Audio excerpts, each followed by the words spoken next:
Selamat pagi, saudara-saudara. Hari ini kita akan masuk pada pokok bahasan mengenai keputusan negara dan peraturan kebijakan. Sebelum melanjutkan pada materi tersebut, maka saya akan memulainya terlebih dahulu dengan pemerintah, administrasi negara, dan kebijakan dan peraturan kebijakan. Pemerintah sebagai alat kelengkapan negara atau organ of state itu dapat diartikan sebagai dalam arti luas ataupun juga dalam arti sempit. Dalam arti luas, sebagaimana saudara sudah pelajari di dalam mata kuliah hukum tata negara, yaitu mencakup semua alat kelengkapan negara yang meliputi legislatif, eksekutif, dan yudikatif. Namun, organ dalam arti luas ini atau pemerintah dalam arti luas ini akan berbeda antara satu negara dengan negara yang lain. Indonesia misalnya, kita mengenal ada DPR sebagai organ legislatif, kemudian Presiden sebagai eksekutif, dan Mahkamah Agung, Mahkamah Konstitusi, dan Badan Peradilan di bawahnya sebagai lembaga yudikatif. Sementara di negara lain, misalnya Perancis, badan legislatifnya itu terdiri dari Majelis Nasional dan Senat, kemudian badan eksekutifnya Presiden dan Dewan Menteri, sementara ada juga badan yudikatif dan dia ada yang namanya Conseil Konstitusional atau Dewan Konstitusi, di mana Indonesia tidak mengenal jabatan semacam ini. Sedangkan dalam arti sempit, pemerintah itu merupakan cabang kekuasaan eksekutif atau law applying organ. Dan ketika kita berbicara dalam konteks dengan negara, maka cabang kekuasaan eksekutif ini agak unik. Dia agak berbeda dengan kedua cabang kekuasaan yang lainnya. Mengapa dia agak berbeda? Yang pertama, cabang kekuasaan eksekutif itu kadangkala dia dapat bertindak sebagai alat kelengkapan negara. Ketika dia bertindak sebagai alat kelengkapan negara, maka dia bertindak untuk dan atas nama negara. Dengan demikian dia melakukan tindakan-tindakan negara. Dan yang kedua, selain dia sebagai alat kelengkapan negara, dia juga merupakan badan administrasi negara. Sebagai badan administrasi negara, cabang kekuasaan eksekutif mempunyai kekuasaan mandiri yang dilimpahkan oleh negara sehingga dapat melakukan berbagai tindakan, baik tindakan-tindakan untuk membuat peraturan ataupun juga tindakan-tindakan untuk menyelenggarakan administrasi negara. Dengan demikian, saudara-saudara, harus dapat diingat oleh Anda bahwa cabang kekuasaan eksekutif ini mempunyai posisi atau status yang agak berbeda dibandingkan dengan cabang kekuasaan legislatif dan cabang kekuasaan yudikatif. Nah, apa akibat perbedaan tersebut? Nah, perbedaan sebagai alat kelengkapan negara dan perbedaan sebagai badan administrasi negara itu terlihat nyata pada kedudukan presiden, yaitu kedudukan presiden sebagai kepala negara dan juga sebagai pemegang kekuasaan tertinggi penyelenggaraan pemerintahan. Sebagai kepala negara atau alat kelengkapan negara, presiden itu bertindak untuk dan atas nama negara. Dia memiliki hak-hak konstitusional, dia memiliki hak-hak yang diberikan oleh konstitusi yang dalam banyak hal itu mirip dengan hak prerogatif. Sementara, apa contoh dia melaksanakan hak-hak prerogatif tersebut? Misalnya, atau apa artinya presiden melakukan tindakan-tindakan dia sebagai kepala negara itu? Contohnya apa? Contohnya mengesahkan undang-undang dalam arti formal. Kemudian ketika presiden melakukan kekuasaan hubungan luar negeri, kemudian dia mengisi jabatan-jabatan kenegaraan. Contohnya hakim konstitusi, kemudian hakim agung, duta besar, menteri, kemudian juga anggota BPK. Ataupun juga ketika dia memberi atau menolak gerasi, amnesti, abolisi, dan lain-lain. Sedangkan sebagai kepala administrasi, misalnya presiden itu dapat mengisi jabatan-jabatan administrasi negara, misalnya gubernur. Oleh karena itu, saudara-saudara, perbedaan tersebut menjadi penting bagi kita. Untuk apa? Yaitu untuk melihat sifat tindakan, kemudian akibat tindakan, pertanggungjawaban, dan upaya koreksi. Dengan demikian, dapat saya ulangi sekali lagi, menjadi penting bagi kita untuk melihat tindakan-tindakan presiden sebagai alat kelengkapan negara dan tindakan-tindakan presiden sebagai badan administrasi negara. Mengapa penting untuk dibedakan? Yaitu kita akan melihat sifat tindakannya berbeda, akibatnya berbeda, pertanggungjawabannya berbeda, dan juga upaya koreksinya akan berbeda. Tindakan presiden misalkan melakukan hak-hak konstitusional itu tidak dapat diganggu-gugat secara hukum dalam suatu proses yudisial. Artinya, tindakan tersebut tidak berada dalam ranah hukum tetapi berada dalam ranah politik. Oleh karena itu misalnya presiden menolak memberikan gerasi. Jika kemudian hari penolakan itu ditemukan ada kesalahan, maka upaya koreksi itu hanya dapat dilakukan oleh presiden. Bukan upaya koreksi itu dilakukan oleh cabang kekuasaan lain, yaitu dalam hal ini badan pengadilan. Sementara tindakan presiden sebagai pejabat administrasi negara itu dapat dikoreksi secara yudisial melalui alat-alat penegakan hukum, misalnya oleh badan pengadilan. Sekarang kita akan masuk pada apa itu peraturan kebijakan, sebelum nanti saya akan elaborasi lebih panjang, lebih lanjut ya. Peraturan kebijakan itu merupakan ketentuan atau rules, dia bukan law, yang dibuat oleh pemerintah sebagai administrasi negara. Oleh karena itu, peraturan kebijakan tidak akan pernah dibuat oleh mereka yang masuk pada alat kelengkapan negara, kecuali untuk hal-hal tertentu. Misalnya nanti kita akan lihat bagaimana dengan Mahkamah Agung. Mahkamah Agung itu apakah dapat membuat peraturan kebijakan. Dan kewenangan presiden membuat peraturan kebijakan itu adalah dalam kedudukannya sebagai pejabat administrasi negara. Oleh karena itu, saudara-saudara, perbedaan antara negara dan pemerintah menyebabkan pada berbagai macam keputusan. Oleh karena itu, sekarang kita masuk pada pokok bahasan yang berikutnya. Keputusan-keputusan negara itu apa? Atau apa jenis-jenis dari keputusan negara itu? Ada dua, jadi jenisnya. Yang pertama itu adalah keputusan negara dan yang kedua adalah keputusan administrasi negara. Keputusan negara sendiri dibedakan menjadi dua, yaitu keputusan negara sebagai peraturan perundang-undangan dan keputusan negara yang bersifat konkret atau individual. Dan keputusan apa saja keputusan negara yang bersifat peraturan perundang-undangan? Antara lain, yang pertama adalah Undang-Undang Dasar dan perubahan Undang-Undang Dasar, yaitu peraturan perundang-undangan di bidang ketatanegaraan yang berkenaan dengan organisasi negara. Bagaimana susunannya, jabatannya apa, bagaimana cara pengisian, tugas, dan lain sebagainya. Termasuk pengaturan mengenai kedudukan penduduk dan kedudukan warga negara serta identitas negara. Ketika kita berbicara mengenai Undang-Undang Dasar dan ketika kita terapkan di Indonesia misalkan, kita mengenal apa yang disebut sebagai hierarki peraturan perundang-undangan.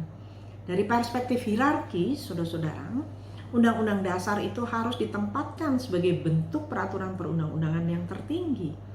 Mengapa dia harus ditempatkan pada peraturan perundang-undangan yang tertinggi? Agar Undang-Undang Dasar itu dapat digunakan sebagai batu uji ketika nanti akan dilakukan pengujian peraturan perundang-undangan. Oleh karena itu, Undang-Undang Dasar sebagai hukum positif tertinggi, dia merupakan sumber pertama wewenang membentuk peraturan perundang-undangan lainnya. Jadi kalau Anda membaca salah satu pasal atau beberapa pasal di dalam Undang-Undang Dasar, ada yang dikatakan sebagai ketentuan lebih lanjut diatur dengan undang-undang. Nah, itulah yang dimaksudkan bahwa Undang-Undang Dasar itu merupakan sumber pertama wewenang untuk membentuk peraturan perundang-undangan lainnya. Yang kedua, saudara-saudara, kita bicara mengenai materi muatan dari Undang-Undang Dasar. Tadi saya sudah sampaikan bahwa Undang-Undang Dasar itu merupakan peraturan ketatanegaraan. Apa saja materi muatannya? Materi muatannya itu ada yang bersifat ketatanegaraan, Kemudian ada materi muatannya yang bersifat administrasi negara atau di bidang administrasi negara. Kemudian di bidang keperdataan, kepidanaan, dan lain sebagainya. Misalkan Konstitusi Amerika di dalam salah satu pasal mengatakan bahwa hukuman itu tidak boleh bersifat keji. Nah, itu ada di dalam Undang-Undang Dasar, ada di dalam konstitusi, dan itulah yang dikatakan bahwa materi muatan Undang-Undang Dasar itu tidak semata-mata bersifat ketatanegaraan, tetapi ada juga materi-materi yang berkaitan dengan kepidanaan, keperdataan, ekonomi, dan lain sebagainya. Sekarang kita pernah mengenal ketetapan MPR. Nah, ketetapan MPR, saudara-saudara, sebelum perubahan, itu dapat dikatakan sebagai keputusan negara yang berupa peraturan perundang-undangan. Kemudian juga kita mengenal yang ketiga, keputusan negara yang berupa peraturan perundang-undangan itu adalah undang-undang. Dan undang-undang itu, saudara-saudara, lagi-lagi materi muatannya sangat luas. Dia bukan hanya bersifat ketatanegaraan, tetapi dia juga dapat bersifat keperdataan, kepidanaan, lingkungan, administrasi negara, dan lain sebagainya. Yang kedua, saudara-saudara, ada keputusan negara yang bersifat konkret individual. Contohnya apa? Kita dulu pernah mengenal keputusan MPR mengenai pengangkatan presiden dan wakil presiden, meskipun sekarang sudah tidak ada lagi. Kemudian yang kedua, ada keputusan yang berkenaan dengan pengisian jabatan organ negara di luar presiden dan wakil presiden, atau pejabat negara lainnya, misalnya hakim agung, hakim konstitusi, anggota BPK. Dan ketika presiden mengeluarkan surat keputusan presiden, maka presiden di situ, seperti yang tadi sudah saya sampaikan, yaitu dia bertindak sebagai alat kelengkapan negara, dia sebagai kepala negara. Dan yang ketiga adalah putusan atau penetapan hakim mengenai satu perkara atau suatu permohonan. Nah, itulah yang disebut sebagai keputusan negara. Keputusan negara, saya ulangi, ada yang dalam bentuk peraturan perundang-undangan, ada keputusan negara yang bersifat konkret individual.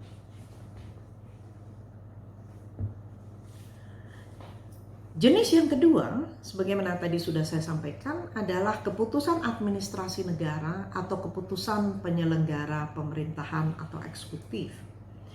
Dalam kaitan dengan eksekutif, saudara-saudara, Anda harus memahami bahwa eksekutif itu tidak selalu sama dengan administrasi negara. Eksekutif itu merupakan penyelenggara administrasi negara. Tapi administrasi negara tidak selalu menjadi penyelenggara eksekutif. Ada dua dimensi penyelenggaraan kekuasaan eksekutif.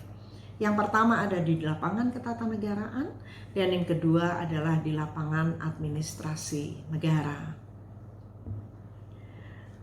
Sebagaimana keputusan negara yang pertama tadi, keputusan administrasi negara juga dibagi menjadi beberapa jenis. Yang pertama adalah dia berbentuk peraturan perundang-undangan, kemudian dia berbentuk peraturan kebijakan yang disebut sebagai Beleidsregel atau policy rules. Kemudian yang ketiga ada ketetapan administrasi atau beschikking. Yang keempat adalah dalam bentuk perencanaan atau planan. Nah, dalam kesempatan ini saya hanya khusus membahas bentuk peraturan dan peraturan kebijakan saja. Anda dapat tanyakan bentuk-bentuk yang lainnya pada saat Anda berdiskusi dengan dosen di masing-masing kelas paralel Anda. Sekarang kita lihat apa yang berbentuk peraturan perundang-undangan. Ada beberapa jenis atau ada beberapa macam. Kita mengenal ada yang namanya peraturan pemerintah, kemudian peraturan presiden, kemudian juga ada peraturan menteri. Nah, yang unik adalah mengenai peraturan daerah dan peraturan desa. Dalam arti apakah dia tergolong sebagai peraturan administrasi negara? Saudara dapat mendiskusikannya nanti dengan dosen dan teman-teman Anda di kelas.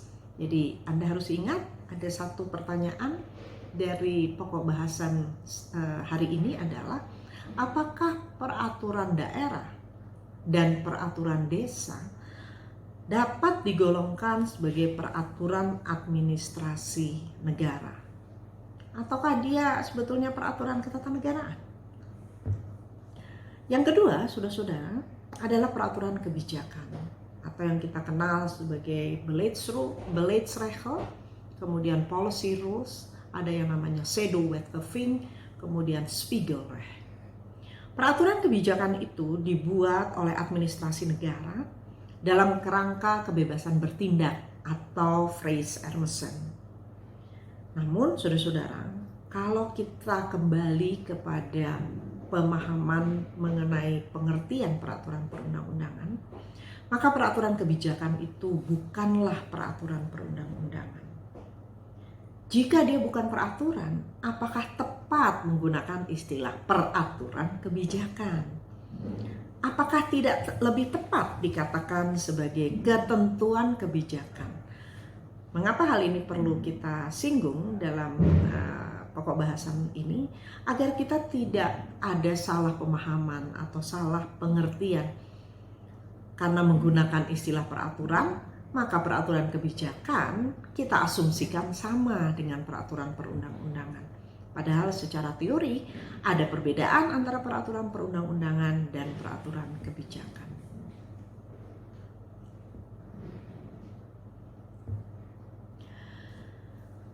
Ada beberapa latar belakang atau ada beberapa faktor yang menyebabkan pembuatan peraturan kebijakan atau alasan-alasan pembuatan peraturan kebijakan. Yang pertama, peraturan kebijakan itu dibuat untuk mencapai satu tujuan pemerintahan yang dibenarkan secara hukum. Yang kedua, itu menjamin ketaat-asasan. Jadi penting menjamin ketaat-asasan ini bukan hanya dalam kaitan dengan pembentukan peraturan perundang-undangan, tetapi di dalam pembentukan peraturan kebijakan pun asas itu tetap harus ditaati. Apa misalnya? Yaitu dengan pembuatan peraturan kebijakan itu haruslah sesuai dengan asas-asas umum penyelenggaraan pemerintahan yang layak. Misalnya, dia harus sesuai dengan asas kesamaan, kemudian asas kepastian hukum, kemudian asas dapat dipercaya. Kemudian yang ketiga, mengapa peraturan kebijakan itu dibuat? Yaitu karena materi di dalam peraturan kebijakan itu tidak dapat diatur dengan peraturan biasa. Mengapa dia tidak dapat diatur oleh peraturan biasa? Ada dua alasannya. Yang pertama, pejabat tersebut tidak berwenang untuk membuat peraturan perundang-undangan. Dan yang kedua, materinya itu bukan materi suatu peraturan. Ada beberapa bentuk, saudara-saudara, dari peraturan kebijakan ini. Yang pertama adalah peraturan kebijakan yang dibuat dan berlaku bagi pembuat peraturan kebijakan itu sendiri. Kemudian yang kedua, peraturan kebijakan yang dibuat dan berlaku bagi badan atau pejabat administrasi yang menjadi bawahan pembuat peraturan kebijakan. Tugas pada pokok bahasan yang sekarang adalah silakan Anda memberikan contoh-contoh dari masing-masing bentuk peraturan kebijakan tadi. Jadi ada dua jenis. Yang pertama dia dibuat dan berlaku bagi pembuat peraturan kebijakan itu sendiri. Dan yang kedua, dia dibuat dan berlaku bagi badan atau pejabat administrasi yang berada di bawahnya.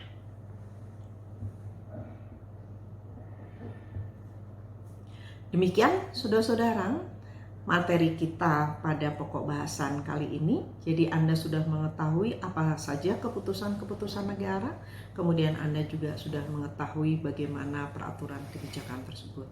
Pada dasarnya materi yang saya buat atau saya jelaskan pada kesempatan ini bersifat pokok-pokok saja, elaborasi dari keputusan negara, baik yang berupa peraturan perundang-undangan, kemudian yang berupa keputusan yang tadi bersifat konkret individual, kemudian juga keputusan administrasi negara yang berupa peraturan perundang-undangan, berupa besheking, peraturan kebijakan, serta perencanaan akan dilakukan, elaborasinya akan dilakukan di kelas yang selanjutnya. Terima kasih, selamat belajar.